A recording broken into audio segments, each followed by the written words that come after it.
As before, I'm going to connect what we know from R2 to what we're learning in R3.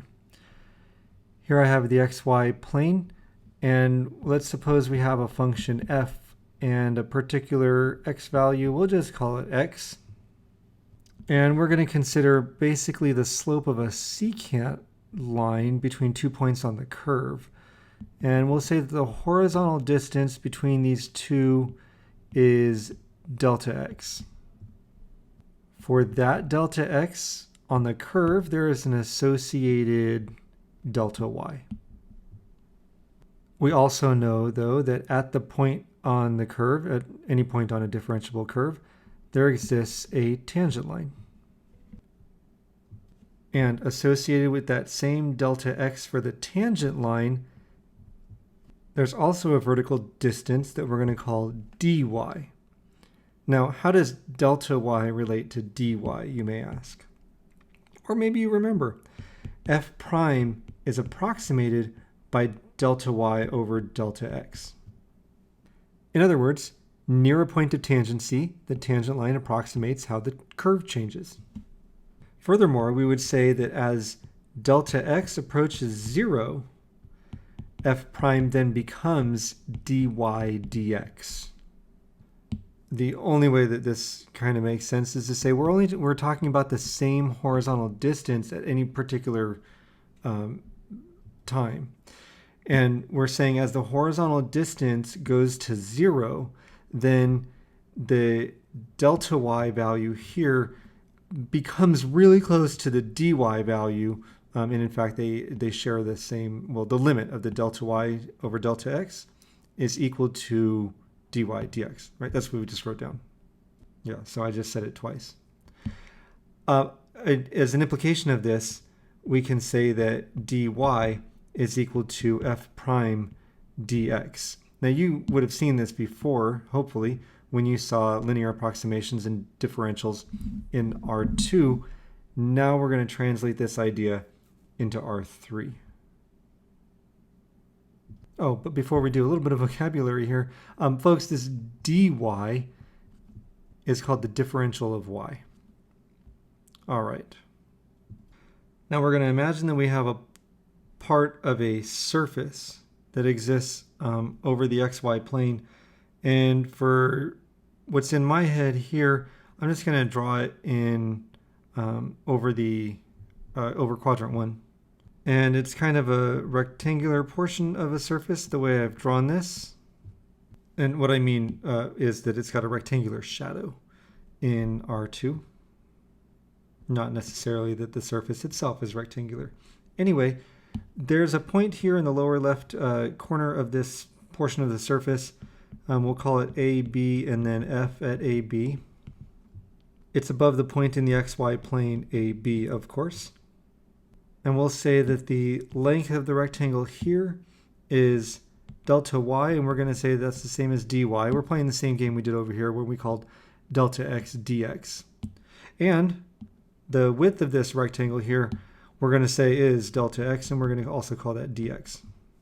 And we get to do that because in derivatives, delta x goes to 0. In partial derivatives, delta y also goes to 0. And I had to make a quick change to my surface here for this to make sense. Now, folks, this kind of gray box up here that's hovering, that is supposed to attach at the point AB, f of AB, that's to let you know what the horizontal plane is that looks like here.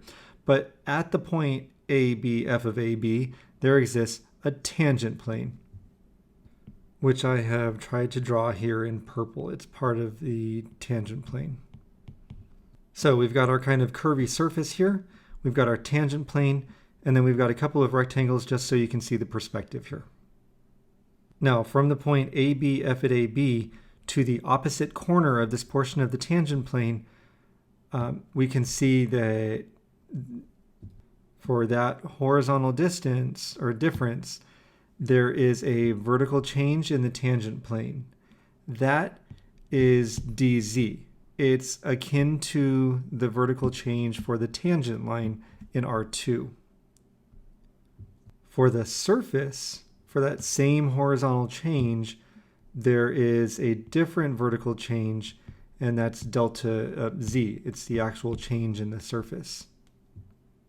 Now our focus right now is going to be on dz, how the tangent plane changes. And if you think about it this way, holding y constant, x changes from one corner to the other corner of this portion of the tangent plane. And then going from that second corner to this corner that we identified with dz, y changes as well.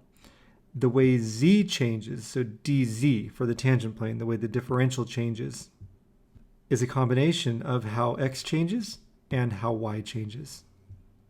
That motivates the expression that we're going to write down for the differential.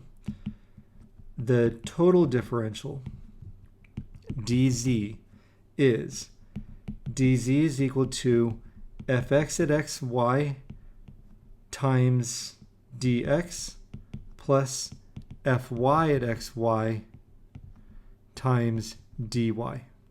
And you can really kind of think of it as the partial of z with respect to x times dx plus the partial of z with respect to y times dy. And for what we're talking about, where delta x and delta y are going to go to 0, basically the dx's divide out and the dy's divide out. And you end up with dz is how z changes with respect to x and how z changes with respect to y. In other words, the change in z is a combination of the changes in the x and y directions. And in fact, we can say that dz is partial of z with respect to x times dx plus partial of z with respect to y times dy. Whoops, I popped the keyboard up there. Letting dx be represented by delta x, and that's going to be like x minus a, and dy equal delta y, and we're going to call that y minus b. The linear approximation becomes f of xy is approximated by f at ab plus dz. That linear approximation from previous videos. So this is just a change in notation essentially.